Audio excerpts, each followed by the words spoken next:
नमस्ते दोस्तों। आज लॉकडाउन का 26वां दिन है और इस कोरोना संबंधी बीमारी के भयानकता के विषय में, जो कि अब वैश्विक बीमारी का स्वरूप ले चुकी है और कई लाख प्राण उसमें जा चुके हैं, कई देश उसमें संक्रमित हुए, लेकिन भारत ने अपने प्रयासों से social distance, mask, frequent wash off hands bye soap और जितने भी उसके प्रिवेंशन के तरीके थे उसके कारण काफ़ी हद तक सफलता प्राप्त की है। तो मेरा अब आप लोगों से एक ही निवेदन है कि बीमारी तो अब आ गई है और हमें अब उसके साथ कैसे एडजस्ट होना है, कोरोना के साथ हमें कैसे जीना है, ये जानना ज़रूरी है या सीखना पड़ेगा। पहले भी कई तरीके की वायरस बीमारियां हैं, इन्फेक्टिव हेपेटाइटिस है, H1N1 फ्लू होता था, ट्यूबरकुलोसिस है, एड्स है, ये बीमारियां आई और हम धीरे धीरे उनसे एकस्टम्ड हुए और उनके साथ हमने जीना चालू कर दिया। तो उसी तरीके से कोरोना के साथ भी हमें जिंदा रहना पड़ेगा और उसकी जो सावधानियाँ वो लेना पड़ेगी। मैं नहीं जानता कि ये बीमारी अभी 1 महीने में, 2 महीने में, 1 साल में, 2 साल में ख़त्म हो जाएगी। ये कभी भी पैचेस में आ सकती है। तो आज दूसरे देशों के कंपैरिजन में हमारे यहाँ युवा पॉपुलेशन ज़्यादा है और युवाओं को ये कम असर करती है, लेकिन वृद्धजन लोगों के लिए तो प्राणघातक हो जाती है। तो हमें मतलब इंडिया की सिचुएशन में क्या किया जा सकता है या भविष्य कैसा होगा, ये एक थोड़ी सी रफ में आइडिया दूंगा। यदि ये बीमारी चलती है तो हमें अपने डिज़ाइन घर के बदलने पड़ सकते हैं। जो नॉब्स हैं जो लोहे के हैं उसके बजाय पीतल के लगाने पड़ सकते हैं। दीवारें जो हैं वो इन्फेक्शन फ्री हों, वॉशेबल हों। पर्दे घर के बाहर लगाए जा सकते हैं, डोरमेट्स भी बाहर रखी जा सकती है, यानी घर को सैनिटाइज किया जा सके पूरे समय समय पे। ये चेंज लाना पड़ेगा। हमारे घर जो भी व्यक्ति आ रहा है वो मास्क पहन के आ रहा है, ग्लोव्स पहन के आ रहा है, चाहे वो हमारा काम करने वाला, घर के अंदर काम करने वाला सर्वेंट हो या अन्य कोई मिलने वाला, वो भी यूनिवर्सल प्रिकॉशन के साथ यदि आता है तो बहुत ही अच्छा है।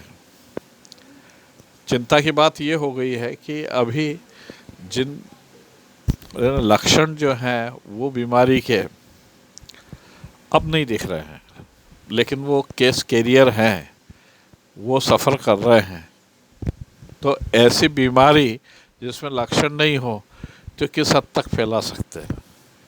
हर इंसान एक टाइम बम की तरह सस्पेक्ट देखा जा सकता है। इसका मैथमेटिक्स, एक कोरोना ग्रसित व्यक्ति यदि 1 महीने बीमारी फैलाता रहे तो कम से कम भी 405 लोगों को वो फैला सकता है। ये संक्रमण का रेट है। तो सावधानी तो हमें लेना पड़ेगी आने वाले समय में, और डरना नहीं है, प्रिकॉशन लेना है और वो यूनिवर्सल प्रिकॉशन चलती रहेंगी, आज ही नहीं हमेशा के लिए। ये अच्छा है कि हमने कई साल पहले स्वच्छता संबंधी हैंड वॉश हमारे प्रधानमंत्री जी ने करवाया, स्वच्छता अभियान चलाया, योगा कराया।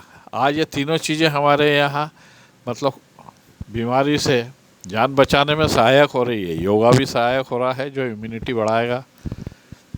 स्वच्छता, वो आज भी हम हैंड वॉश बोलते हैं साबुन से, और पर्यावरण की स्वच्छता।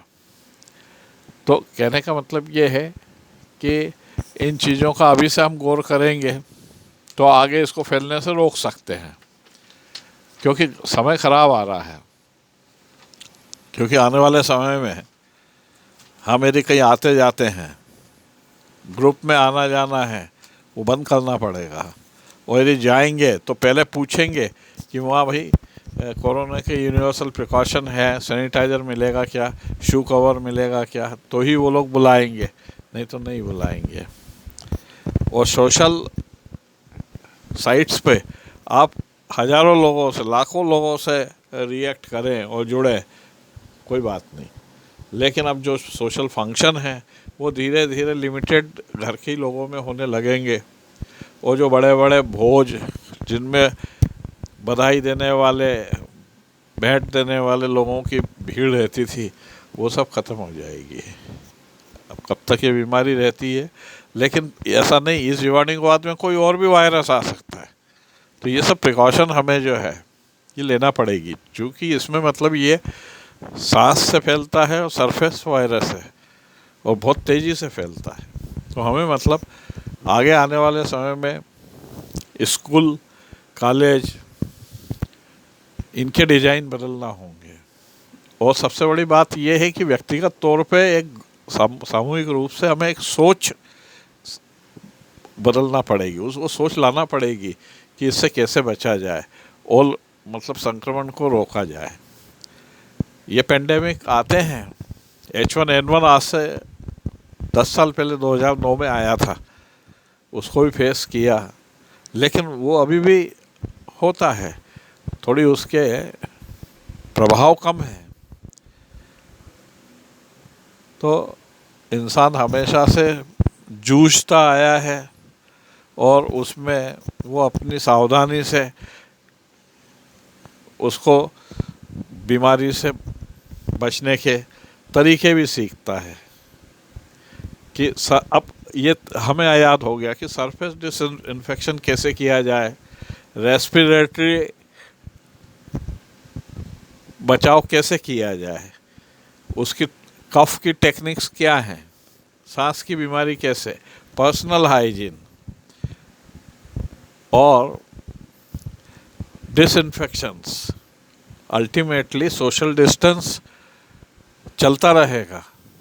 हमें सोशल डिस्टेंस भी मेंटेन करना पड़ेगा और तभी जाके हमारा सोच बदलने के बाद ये निश्चित हो जाएगा कि हमें इस बीमारी के साथ साथ पैरेलल जिंदा रहना है और अपना मनोबल नहीं गिरने देना है। घर में भी रहते हैं या कहीं भी रहते हैं, लाइफ चालू रहेगी, हो सकता है आना जाना भी शुरू हो, लेकिन प्रिकॉशन सब अपनी जगह चलेंगे और उस प्रिकॉशन के साथ में उस बीमारी को फैलने से रोका जाएगा।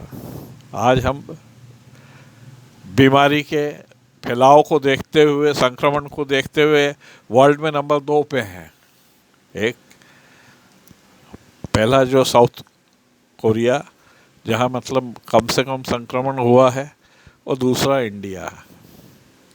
बाकी और देशों में संक्रमण लाखों लोगों में गया है और मृत्यु भी लाखों में जा चुकी है कुल विश्व की। तो हमें मतलब घर में रहते हुए भी और आने वाले समय में भी हमें योगा भी करना पड़ेगा, मानसिक संतुलन बना के रखना पड़ेगा, हमें अपनी हॉबीज़ डेवलप करना पड़ेगी और किसी भी तरीके से घबराहट नहीं हो। हमारा देश तो वो है जहाँ मतलब प्रार्थना, भगवान की पूजा, इष्ट देव की सब कुछ होते हुए भी हम मतलब अपना मनोबल बनाए रखते हैं। भाइयों, हम सब अपना संयम लंबे समय तक बनाएं और उसे अपनी आदत में ढाल लें, जिससे कि हम सदैव इस तरीके की किसी और बीमारी के अटैक से बच सकें। ये संदेश मैं अपने घर के लोगों के लिए दे रहा हूँ जो दूरी पे रह रहे हैं, उनको मैं खुद बताना चाहता हूँ। ये चौथा पांचवा मैं लेक्चर दे रहा हूँ, जिसमें मतलब प्रारंभ से लेके अभी तक कैसे बचाव किया जाए, क्या किया जाए, तो उन तक मैं पहुँचाता हूँ। और बाकी और लोगों को भी जनहित में ये काम आता है तो मैं सौभाग्यशाली रहूँगा। कृपया घबराएं नहीं, हिम्मत रखें, सब ठीक होगा। कब होगा जब तक तो हमें अपने प्रिवेंशन करना पड़ेगा। धन्यवाद। जय भारत।